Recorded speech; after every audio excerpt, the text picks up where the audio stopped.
Jeremias capítulo 1, versículo de número 4, nós iremos ler alguns outros a seguir.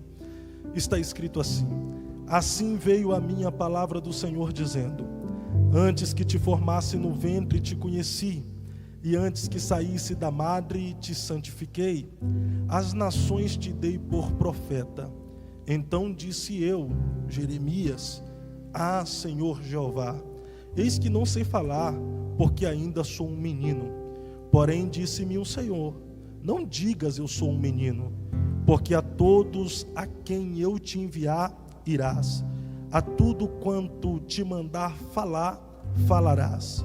Então não temas diante deles, porque estou contigo para te livrar, diz o Senhor.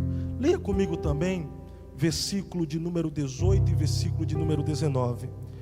Porque eis que hoje te ponho por cidade forte, por coluna de ferro e por muros de bronze, contra toda a terra, contra os reis de Judá, contra os seus príncipes, contra os seus sacerdotes e contra o povo da terra.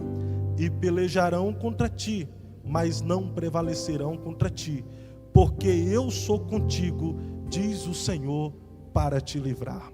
Pode tomar o seu assento, por gentileza.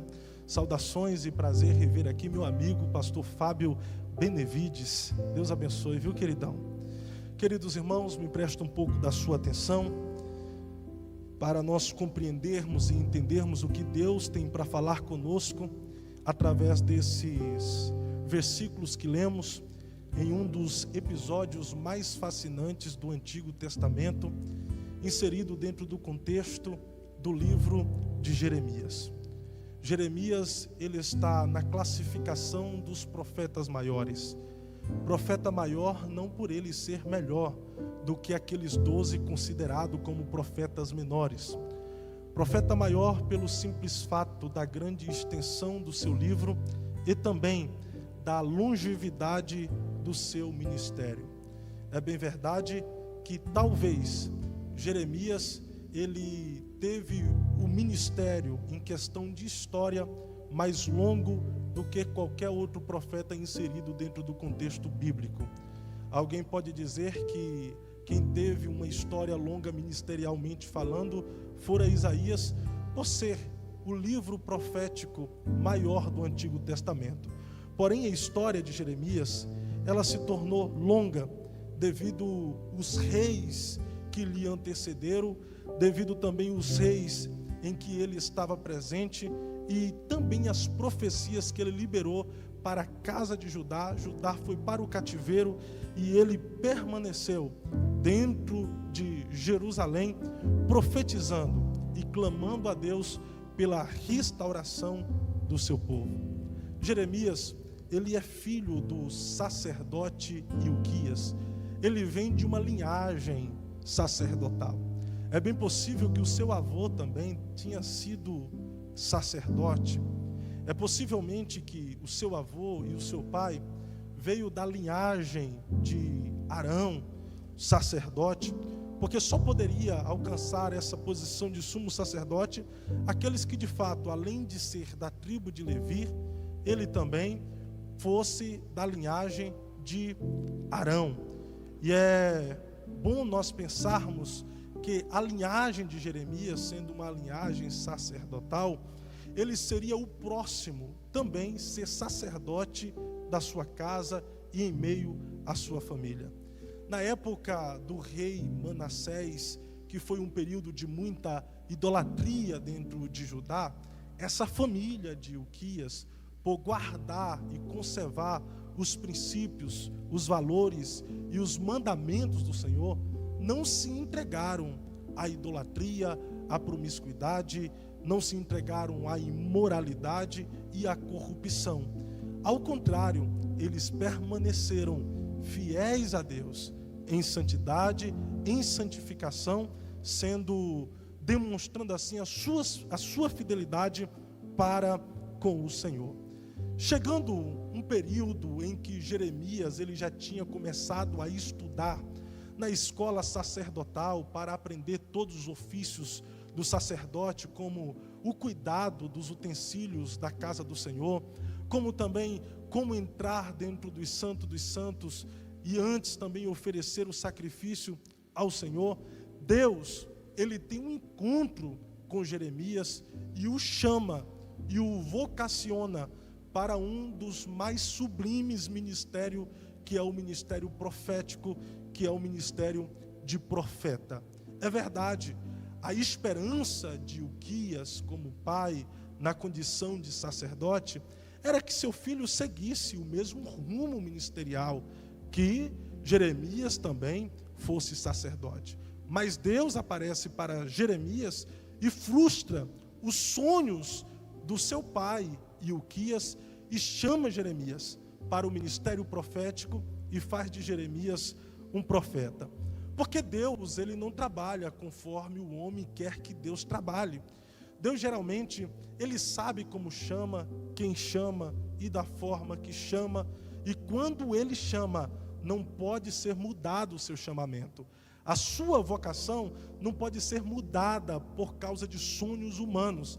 Se ele tinha um chamamento especial para Jeremias, ainda que Jeremias passasse algumas intempéries, vicissitudes, contrariedades, tivesse que sofrer oposições, ele sofreria, mas sofreria feliz, porque ele tinha nos seus ombros uma responsabilidade do chamado do Deus que é soberano.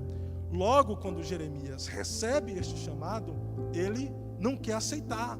Ele tenta refutar com Deus, dizendo: não posso, eu não estudei na escola de profeta, eu não estudei para ser profeta, eu estou estudando na escola de sacerdote.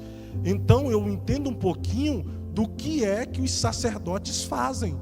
Eu não sei ser profeta, eu não sei falar, eu não passo de um menino que está estudando para ser sacerdote, seguindo assim o ministério do meu pai. Mas agora o Senhor vem e me chama para um ofício que eu não estou acostumado.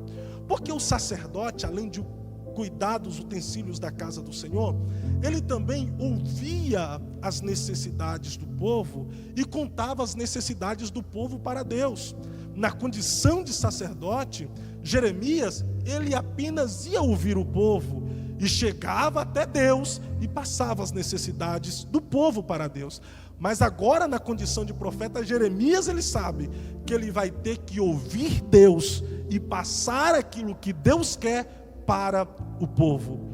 E em um tempo de práticas perversas, pecaminosas, em um tempo de idolatria, em um tempo de corrupção no governo, em um tempo em que os próprios governantes não estavam dando credibilidade às vozes proféticas que se levantavam em nome do Senhor, poucos eram aqueles que de fato diziam: eis-me aqui para o ministério profético, porque sabiam que aceitar o ministério profético, o chamado profético, seria para sofrer, seria para ser incompreendido, seria para sofrer contrariedades e ter oposições, como por exemplo Isaías, ao aceitar o chamado de Deus e dizer: eis-me aqui, envia-me a mim, ele correu o risco e teve que andar pelas ruas de Israel despido por aproximadamente 3 anos, mostrando a sua vergonha. Mas o povo olhava para ele e dizia: você está despido? Está mostrando as suas vergonhas, Isaías. E Isaías dizia: da mesma forma que vocês me veem despido e acham vergonhoso, quando Deus olha para toda a nação, vê vocês desse jeito, despido e mostrando a vergonha de vocês devido às prevaricações e pecado. Na época do rei Manassés, que veio uma perseguição terrível para os profetas e conseguiram pegar Isaías, Manassés mandou matar este profeta, não com uma morte comum, de forma rápida, para aliviar a sua dor. Manassés manda colocá-lo em uma maca e com uma serra o serra ao meio. Então Jeremias sabia o que lhe estava esperando. É por isso que quando vem esse chamado para ser este profeta, ele diz: não dá. A minha linhagem é sacerdotal, o meu pai é sacerdote, o meu avô foi sacerdote e eu estou estudando também para ser sacerdote. Eu não sei falar como profeta, não tenho voz de profeta, não tenho jeito de profeta, não tenho tamanho de profeta, não tenho idade de profeta. Mas Deus não está olhando para a idade, para o tamanho, Deus não está olhando para a voz, Deus não está olhando para a patente, Deus está olhando para a sua alma e está dizendo: eu estou te chamando para o ministério profético.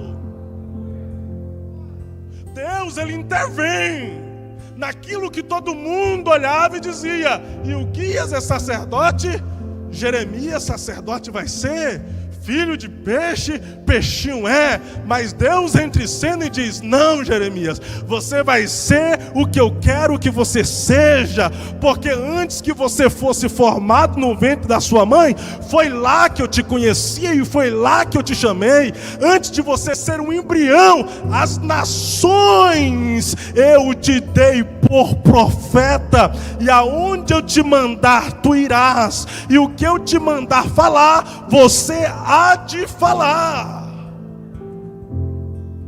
Não tem como dizer não mediante esta promessa de Deus, dizendo que agora Deus o havia chamado para este tão sublime ministério, porém difícil, árduo, espinhoso e dolorido. Então Jeremias aceita esse chamamento divino, porém Deus deixa um alerta aqui no versículo de número 18: olha, eu estou fazendo isso, você vai ser profeta, eu te coloco hoje como uma cidade forte, você é uma coluna de ferro, você é muros de bronze, e essa fortaleza que eu coloco sobre ti é para contrariar toda a terra, contra os reis de Judá, contra os seus príncipes, contra os seus sacerdotes e contra o povo da terra. Olha só o que Deus está falando: Jeremias, eu coloco uma fortaleza sobre você.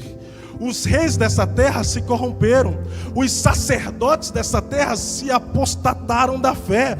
Existem também até os falsos profetas, os príncipes que envergonham o meu nome, e eu estou levantando você como profeta para ir em encontro a eles e profetizar contra eles. E aí, olha só o que Deus continua a falar para Jeremias: esses aí, quando vê você profetizar contra eles, pelejarão contra ti, Jeremias. Eles vão vir contra ti para tentar te derrubar, para tentar te fazer fracassar, para tentar te fazer parar, para tentar te fazer retroceder. Sim, Jeremias, esses homens não vão ficar felizes e contentes quando você profetizar contra eles. Eles vão pelejar contra ti, mas fique tranquilo, porque eles não prevalecerão contra ti, porque eu sou contigo, diz o Senhor, para te livrar. Jeremias agora está debaixo de uma promessa de Deus, que ele vai sofrer, pastor Fábio Benevides, que ele vai passar por oposições e contrariedades, vai ser difícil, porém existe sobre ele uma patente celestial e eterna que lhe estará guardando, protegendo, livrando, e será com Jeremias. Isso aqui é muito interessante, porque aparentemente é muito lindo, nos dá ânimo, motivação, nos empolga a dizer sim para o chamado, sabendo que o Rei do Universo, o Criador dos céus e da terra, estará conosco para nos livrar. Porém, vivenciar o chamado não é tão fácil assim. Vivenciar o chamado não é um mar de rosas. Quem acha que o chamado em qualquer área ministerial ou vocação celestial é fácil, se engana, porque em meio às rosas, com o decorrer do tempo, ao caminhar, você vai sentir as dores causadas pelas feridas dos espinhos que você vai encontrar.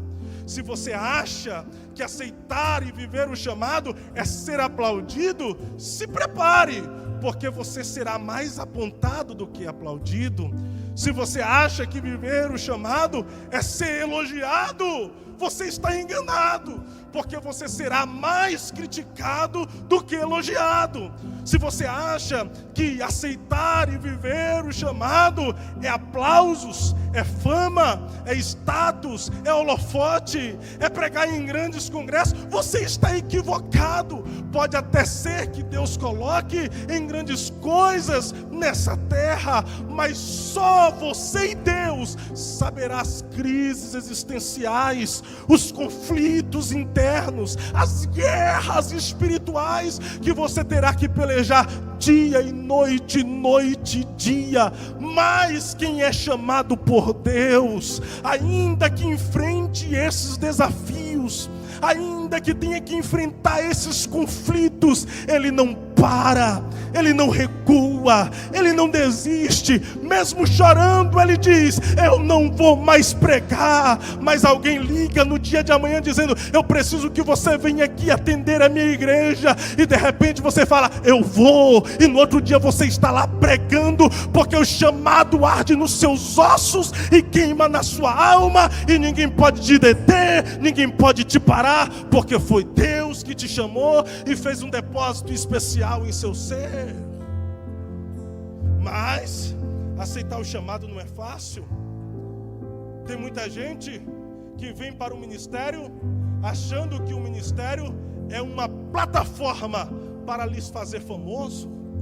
Tem gente que vem para o ministério achando que o ministério é uma plataforma para ele adquirir centenas e milhares de seguidores nas redes sociais, porque nesse tempo essa é a moda. Quanto mais seguidores tem, você é aplaudido. Quanto mais seguidores tem, as pessoas querem você por perto. Quanto mais seguidores tem, as pessoas querem você no evento. Elas não estão nem aí para o seu caráter, para a sua vida com Deus. Elas estão aí para os seus seguidores e o quanto você é influenciável nas redes sociais. Na verdade, as pessoas querem digital influencer, mas Deus está nos convidando para sermos espirituais influencer, ou seja, pessoas espirituais que influenciam toda uma geração a viver para a glória de Deus. Eu estou sentindo uma presença aqui, irmãos, sério. Eu falei para o Lucas: olha, essa mensagem está ardendo nos meus ossos, viu? Não tinha pregado ela ainda. Não é mensagem esquentada no micro-ondas, repetida. Tudo que eu estou falando aqui é mediante a dias de estudo e buscando inspiração e revelação de Deus. Então pode ter certeza que tudo que eu vou liberar aqui é do Espírito Santo na minha alma, para a alma de vocês. Eu espero que vocês recebam isso. Então, quando Deus vocaciona Jeremias, ele deixa certo que ele vai sofrer. E eu preciso falar aqui em rápidas palavras sobre lutas que todo aquele que é chamado por Deus terá que enfrentar. Lutas que todo aquele que é chamado por Deus terá que enfrentar. Você pode, mesmo com espaço e com máscara aí, sem tocar no irmão, apenas olhar para ele, olhar para ela e dizer: você tem chamada? Fala, vai, você tem chamada? Isso, você vai ter que enfrentar algumas lutas. Falou? Agora vamos lá. A primeira luta que Jeremias teve que enfrentar está no capítulo 12, o versículo 6. Abra sua Bíblia para nós trazer aqui respaldo bíblico, que nós vamos andar muito aqui no livro de Jeremias, dentro do tempo que eu tenho, tá bom? Jeremias capítulo 12 e o versículo de número 6. Olha só a primeira luta que todos aqueles que é chamado por Deus têm que enfrentar, está aqui nessa luta que Jeremias enfrentou. Porque até os teus irmãos e a casa de teu pai, eles próprios procedem deslealmente contigo. Eles mesmo clamam após ti em altas vozes. Não confie nele, ainda que ele diga coisas boas. Não confie nele, ainda que ele te diga coisas boas. A primeira luta que todo chamado por Deus tem que enfrentar é a luta de descrédito dentro da sua casa, em meio à sua parentela e em meio aos seus amigos. Você acha que ser chamado por Deus é a ser aceito por todos? Você acha que ser chamado por Deus é levar tapinhas nas costas constantemente? Você acha que ser chamado por Deus é ser aplaudido dentro da sua casa? Você está equivocado. Existem sim familiares, parentelas que dão total apoio para os seus entes queridos no ministério, mas existem aqueles com chamadas específicas que será descreditado pelos seus familiares. Ele entrará em descrédito pela sua parentela, não vai acreditar nos sonhos, não vai acreditar nas promessas. A promessa que Deus fez a José através de um sonho trouxe para ele uma espécie de bullying, porque os seus irmãos começaram a fazer chacota e zombaria, dizendo: olha aí o mestre dos sonhos, olha aí o sonhador mó, olha, é esse aí que vai ser superior a nós. Então todo aquele que é vocacionado por Deus entrará em descrédito, não será aceito, será desprezado, será rejeitado. Ninguém vai apostar em você. Até certo ponto alguém vai dizer: eu estou contigo e não abro mão. Mas quando surgir a primeira oposição e a primeira contrariedade, ele vai dizer: eu acho que você está enganado, este não é o seu chamado não. Mas eu recebi uma profecia lá atrás, eu acho que o profeta se equivocou, porque essa profecia não era para você. Mas esse chamado queima no meu peito e arde na minha alma, eu acho que você está direcionando o seu ministério para o lado errado. Desista, pare, recua, ou vão fazer igual os familiares de Jeremias. Jeremias profetizava e vinham os irmãos dele atrás dizendo: não confie em Jeremias não, ainda que ele fale coisas boas, não dê crédito para ele não. Ou seja, vai vir muita gente tentando fazer você parar em meio à sua caminhada, vai vir muita gente tentando fazer você desistir da sua vocação, vai vir muita gente tentando fazer você se frustrar, porque eles já se frustraram no passado. Mas ainda que eles não acreditem aqui na terra, ainda que eles não confiem no depósito que Deus fez em você, ainda que eles te rejeitem aqui na terra, você pode bater no peito: eu sou rejeitado pelos homens na terra, mas eu sou aceito por Deus lá no céu. Você precisa entender que quem te chamou não foi seu pai, quem te chamou não foi sua mãe, quem te chamou não foi o seu irmão, quem te chamou não foi o seu tio. Desculpe, mas quem te chamou também não foi pastor, quem te chamou não foi líder, quem te chamou não foi alguém da comunidade da fé, da comunidade que você faz parte. Quem te chamou foi Deus. Então não deixe ninguém dizer que você não vai além, que você não vai alcançar, que você não vai ser o que Deus quer que você seja. Deus me trouxe aqui para dar uma palavra de ânimo para alguém dizer: continua firme, porque quem te chamou foi eu, quem vai te levantar sou eu, quem vai te dar as ferramentas sou eu, quem vai te capacitar sou eu, quem te dará as habilidades sou eu. Não temas, porque eu estou contigo. Primeira luta de Jeremias é ser desacreditado pela sua parentela e amigos. Tome cuidado com seus amigos. Existem amigos que eles acreditam no depósito que Deus fez em você até você se destacar. Até Deus começar a soprar e a lançar o seu nome. Eu uso essa expressão lançar o nome aqui, porque o texto e todo o contexto de Jeremias me dá respaldo. Até porque o significado do nome de Jeremias é aquele em quem o Senhor lança, ou aquele que o Senhor edifica. Então, eles serão seu amigo até Deus te lançar. E talvez quando Deus te lançar, eles serão os seus maiores críticos. Mas não se preocupe não, porque quanto mais te criticar, mais Deus vai te lançando.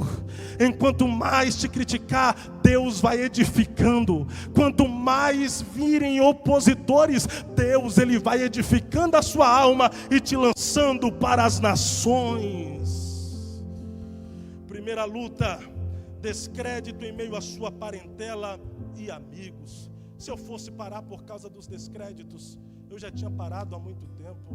O pastor Enéas Polini, se fosse parar por causa do descrédito, já tinha parado há muito tempo. A maioria dos homens de Deus na Bíblia, se Jesus fosse parar por causa do descrédito, ele tinha parado. Quando Natanael disse, poderia vir alguma coisa boa lá de Nazaré, ele tinha parado há muito tempo. Não é descrédito que nos faz parar. O chamado é maior do que a rejeição, o chamado é maior do que o desprezo, o chamado é maior do que as contrariedades, o chamado é maior do que a oposição. Então vale ir até o fim por causa daquele que nos chamou.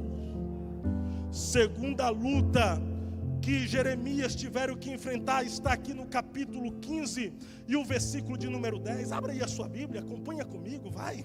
Jeremias capítulo 15, versículo de número 10. Olha só o que está escrito: ai de mim, minha mãe, porque me deste à luz homem de rixa e homem de contendas para toda a terra. Nunca lhe emprestei com usura, nem eles me emprestaram com usura. Todavia, cada um deles me amaldiçoa. A segunda luta daquele que é chamado por Deus é pagar o bem, pagar o mal com o bem. Porque Jeremias está sofrendo um conflito, os homens estão lhe amaldiçoando, as pessoas não querem lhe ir por perto, chama ele de falso profeta, fala que ele é causador de ruínas dentro da nação.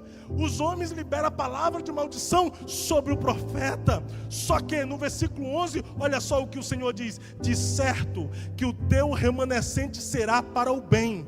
De certo, no tempo da calamidade, no tempo da angústia, farei que o inimigo te dirija súplicas. Olha o que Deus está dizendo: você é um remanescente e você vai ter que pagar com o bem para aqueles que lhe amaldiçoam. Está te amaldiçoando? Abençoa ele, Jeremias. Gente, quando alguém me abençoa, é fácil de eu abençoá-lo. Quando alguém me elogia, é fácil de eu elogiá-lo. Quando alguém me deseja o bem, é fácil de eu desejar o bem.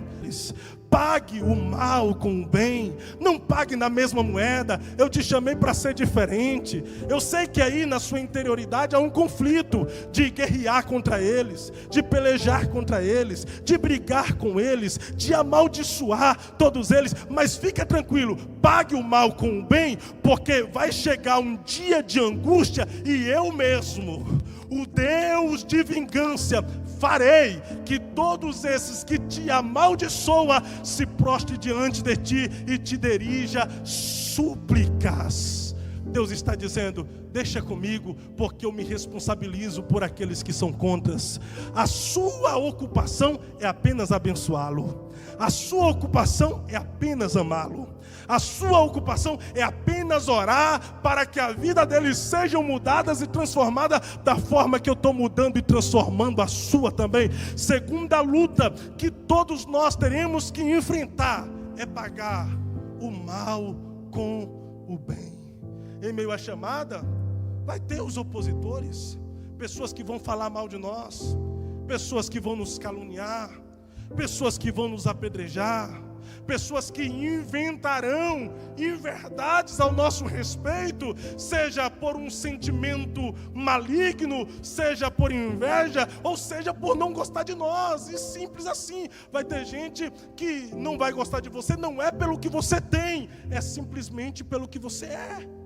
Tem gente que não vai gostar de você, não é porque você é bonitinho, bonitinha. Tem gente que não vai gostar de você simplesmente porque a maldade está nela.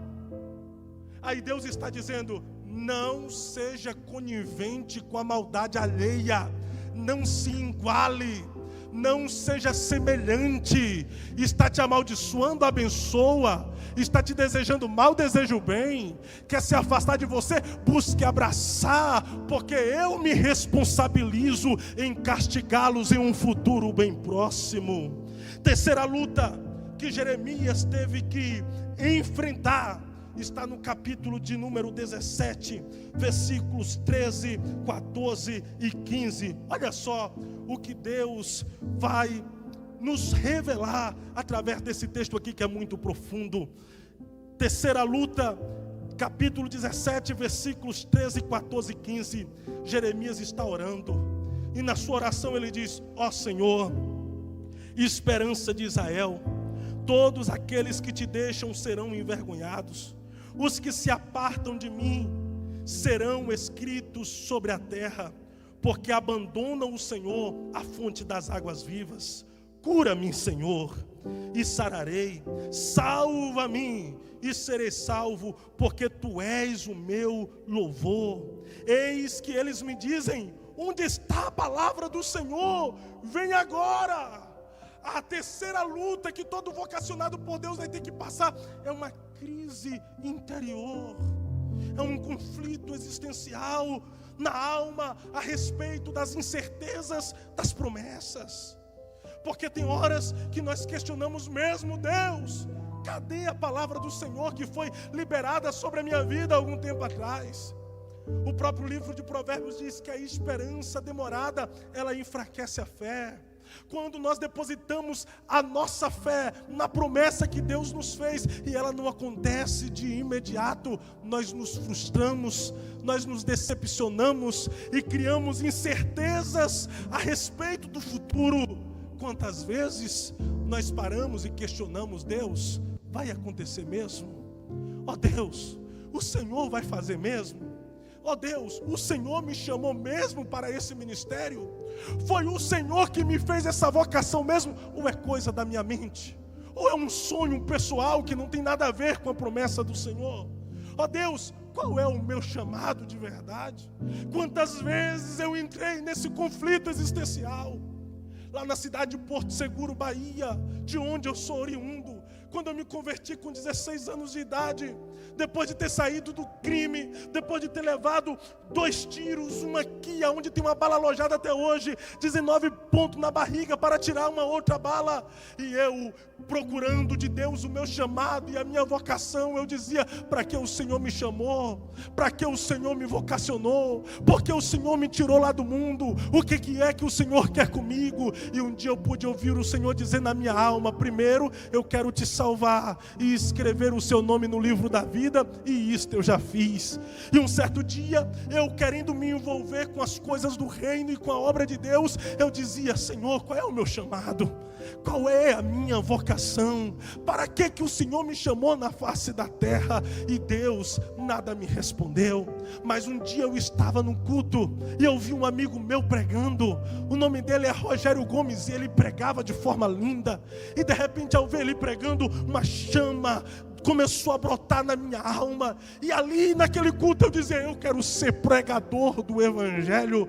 De repente, o Rogério, que pregava com poder, autoridade e graça, foi direcionado pelo Espírito Santo mediante uma revelação, me pediu para se colocar em pé e disse: eu vejo uma palavra aberta diante da tua face. E Deus está dizendo que a partir de hoje Ele te dará o dom da palavra de conhecimento, e tu terás revelação e inspiração de forma profunda em textos. Se prepare, porque Deus vai te levar para lá, para cá, para lá, para cá. Eu ainda não sonhava com o ministério da pregação, mas a partir daquele dia eu comecei a sonhar, a sonhar, a sonhar, a sonhar, a sonhar, a ponto de ter passado alguns anos, e lá em casa, por ter um quintal muito grande, porém meio esbarrancado, descido, a minha mãe, ela pegava umas estacas e plantava a pimenta do reino. Quem planta pimenta do reino, ou sabe dessa plantação, sabe que é de ramas, é enramado. Então as estacas era para segurar as ramas, e eu descia lá para baixo e ficava olhando para aquelas estacas de pimenta do reino, pastor Enéas, e começava a pregar para as pimentas do reino. Pregava, pregava, pregava, pregava. E um dia eu me revoltei, porque eu disse: ó Deus, eu prego para as pimentas do reino, elas não se quebrantam, elas não recebem a sua palavra.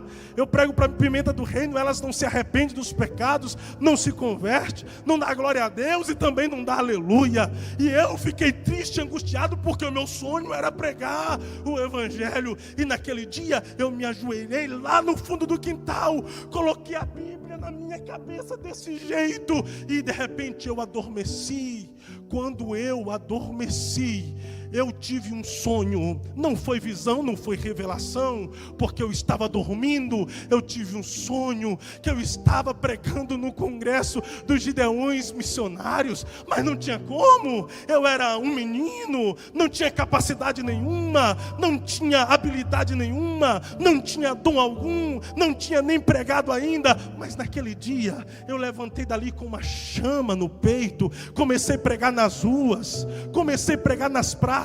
A gente ia para o monte de madrugada, e de madrugada saía em meio às ruas, pregando para as pessoas que estavam embriagadas, que estavam nas baladas. E de repente foi surgindo as primeiras oportunidades nas igrejas. Saí da Bahia, vim morar em São Paulo. Saí de São Paulo, fui morar no Rio. Saí do Rio, vim morar em Curitiba. 6 anos, 7 anos em Curitiba. As coisas começaram a acontecer, liderando jovens, liderando adolescentes, cuidando de departamento na igreja, sendo submisso ao meu pastor, participando da escola bíblica dominical. Aí eu continuo fazendo o serviço. Vem as primeiras oportunidades para pregar no Templo Sede em Curitiba. De repente, um certo dia, pastor Wesley Ricardo dos Santos, no ano de 2018, me liga dizendo: Fábio, você está na minha lista de convidado para os Gideões missionários. No ano de 2019, eu preguei no Aviva Camboriú e também preguei no Congresso dos Gideões. Para muitos pode ser pouco, mas para um menino que sonhava lá na cidade de Porto Seguro é muito. O que eu estou dizendo é que os seus conflitos hoje vão valer a pena amanhã. Quem te prometeu foi Deus. Ainda que tem incertezas aí, se é para obra missionária, vai chegar o momento que Ele vai te enviar. Se é para dirigir ciclo de oração, vai chegar o momento que você vai dirigir. Se for para liderar jovem, vai chegar o momento que você vai ser líder. Se for para pastorear a congregação, você vai ser um dirigente de congregação.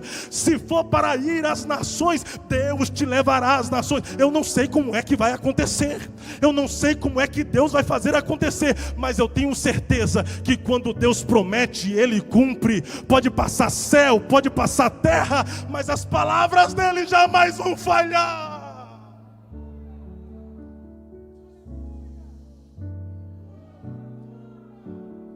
Eu estou falando com gente aqui que está desiludida.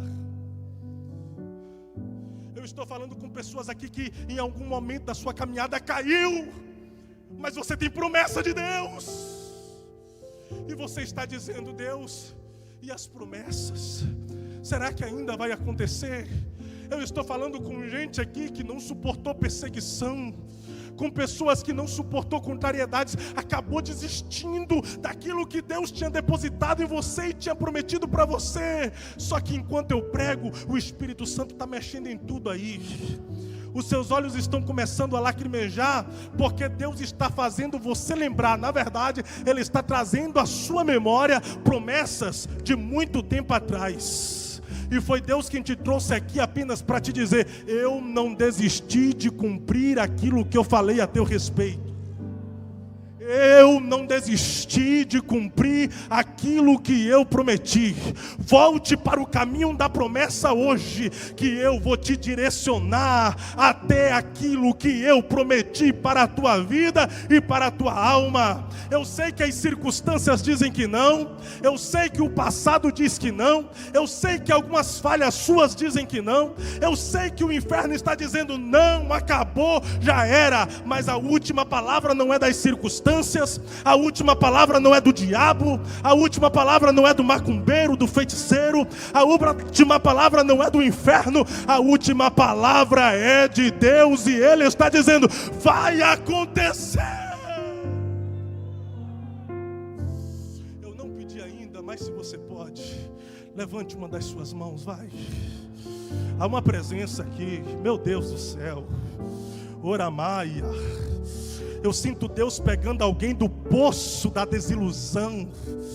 Pessoas que já tinham desistido. Eu não quero mais saber desse negócio de chamado, de vocação. Esse trem não é para mim, é muito dolorido, é muito difícil. Mas Deus está dizendo: vai valer a pena, volte para o caminho da promessa. Oh glória, se você está recebendo essa palavra, por um minuto, por gentileza, fala: Deus, eu tomo posse. Libera uma palavra de louvor aí agora e de adoração, vai. haverá um quebrantamento aqui nessa igreja agora. Eu sinto que o Espírito do Senhor está em nosso meio. E tem muitas pessoas que o inferno disse: já era, acabou, eu frustrei ele, eu frustrei ela, jamais vai dar prejuízo aqui para o inferno. Mas Deus está dizendo: eu te chamei e você ainda vai dar muito prejuízo para o inferno, porque eu te chamei para despovoar o inferno e povoar os céus com almas.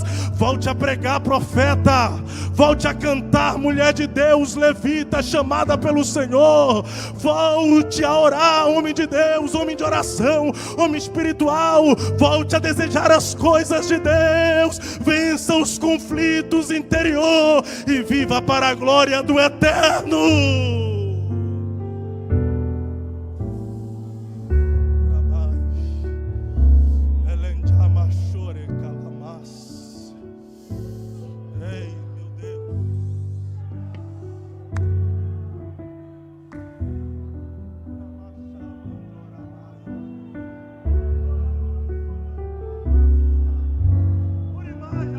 Deixa fluir esta presença, vai, deixa fluir, deixa fluir. Deus está despertando o dom que há em ti, vai. Deus não te chamou para a vergonha, para a desonra. Deus te chamou para você honrar o Evangelho. Mas você está frustrado porque você disse: eu até hoje fui uma vergonha para o Evangelho. E Deus está dizendo: é tempo de você começar a honrar o meu chamado. Meu Deus do céu, eu estou sentindo que há uma avalanche de poder aqui. Está começando lá de trás aqui para frente. Uramacheri manjoramahaya.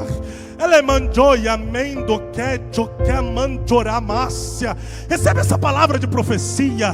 Você não vai parar, você não vai desistir, ainda não é o fim. Essas crises interior não caracterizam o seu fim. Existe um Deus que te chamou e está dizendo: vida longa, vida longa, vida longa.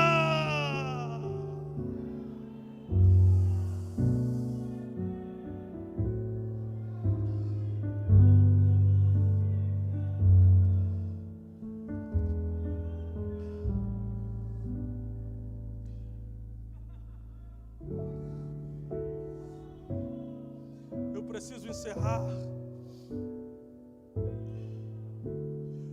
A quarta luta que Jeremias enfrentou está no capítulo 20. Leia comigo para nós encerrarmos aqui. Versículos 7 e 8. Olha só. O pastor Enéas, o profeta, chega um tempo que ele está em um conflito tão terrível devido às lutas e às perseguições, que ele vai para a oração, se sentindo iludido pelo próprio Deus. Olha só o versículo de número 7. Persuasiste-me, o Senhor me iludiu. Senhor, persuadido eu fiquei, mais forte foste do que eu e prevaleceste. Eu estou servindo de escárnio todos os dias. Cada um deles escarnecem e zombam de mim. Eu profetizo e em vez deles receberem, eles dão risadas diante da minha face. Eles não acreditam no depósito que o Senhor fez em mim. Eu profetizo, eles não mudam de vida. Eu profetizo e eles não se transformam. Eles me têm apenas como um palhaço e eu estou iludido. E iludido eu fiquei. Porque desde que falo, grito, clamo, violência e destruição, porque se tornou a palavra do Senhor um opróbrio e ludíbrio todo dia. Então disse eu: não me lembrarei dele e não falarei mais no seu nome. Mas isso no meu coração foi como fogo ardente encerrado nos meus ossos. Estou fadigado de sofrer e não posso mais. O profeta está iludido. E isso é ministério. Passar por esses períodos angustiantes. Nesse período de pandemia, minha esposa é testemunha. Devido eu sempre estar envolvido na obra e nunca parar desde que eu me converti, e acostumado em um ritmo, já abro aspas para dizer que eu não dependo totalmente de oferta, de itinerância. Graças a Deus nós temos uma vida em independência, mas é pelo chamado. As agendas foram todas canceladas, mas a vontade de pregar, a vontade de fazer o que eu mais amo, trouxe ansiedade para o meu coração. Eu tive que lutar terrivelmente contra a depressão. E esse tempo atrás eu disse para ela: eu não vou mais pregar, porque eu me senti iludido mediante que tudo o que estava acontecendo, e de repente veio o próprio Deus e para toda a humanidade, e me para também. Eu não entendi, não compreendi, mas eu fui lutando e disse: eu não quero mais isso. Eu vou continuar buscando a minha independência, eu vou continuar buscando os meus altos e ideais. Mas foi o próprio Deus que permitiu, pastor Enéas, porque nesse tempo de pandemia que tudo parou, parece que foi o próprio Deus que falou: eu vou parar você em uma área, mas eu vou fazer você crescer em outra. É nesse tempo que Deus nos deu casa própria. Foi nesse tempo que Deus nos deu um carro novo, um Peugeot 2008 que nós jamais imaginávamos ter. Foi um tempo de crise difícil que Deus falou para mim: eu te chamei. E enquanto você acha que não pode, enquanto você acha que está no teu tempo de fragilidade, eu estou mostrando para você o meu cuidado. Eu não te iludi, eu te vocacionei para isso, eu te chamei para isso. E Deus está trazendo isso na minha alma para eu dizer para alguém: não, você não foi iludido, eu apenas estou tratando com você, eu estou forjando você, porque antes de eu dar para você aquilo que você tanto quer, eu vou te levar para minha olaria, vou te amassar, vou te modelar. Vai machucar, vai doer, você vai se sentir iludido, vai ter vontade de desviar, mas não vai desviar, porque nem para desviar você presta. E eu vou mostrar para você que o tempo de crise é o tempo que eu cuido de você e te faço crescer em outras áreas. Deus está dizendo para alguém: eu jamais iludo aquele que eu chamo, eu jamais iludo aquele que eu vocaciono. Você está no meu processo. Quando acabar o processo, vai valer a pena viver o propósito. Vai valer a pena viver o propósito.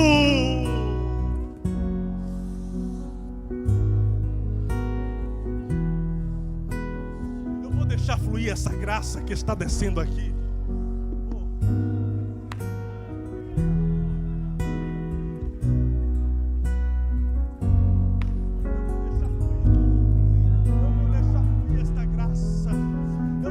Por gentileza, levante a mão, vai. Você chegou aqui para participar do último culto. Confessa que é verdade. Você já estava prestes a se tornar um desigrejado, um destemplado, porque você estava falando esse negócio de igreja, esse negócio de ministério, esse negócio de chamado não é para mim. E Deus está dizendo: não vai desviar, não vai se tornar desigrejado, não vai se tornar destemplado. Depois que passar toda essa crise aí, a glória da última casa será maior do que a da primeira. Quem pega, vai, quem recebe, a glória da última casa será maior que a da primeira. Recebe isso aí, vai. Recebe essa graça aí. Recebe esse poder aí. Poder que chama, poder que vocaciona, poder que cuida, poder que surpreende, poder que lança, poder que edifica, poder que eleva, poder que honra, poder que enche. Seja cheio por essa graça. Seja cheio por essa graça.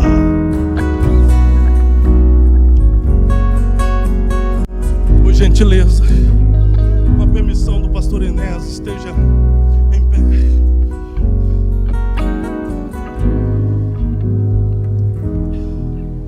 Olha isso aí.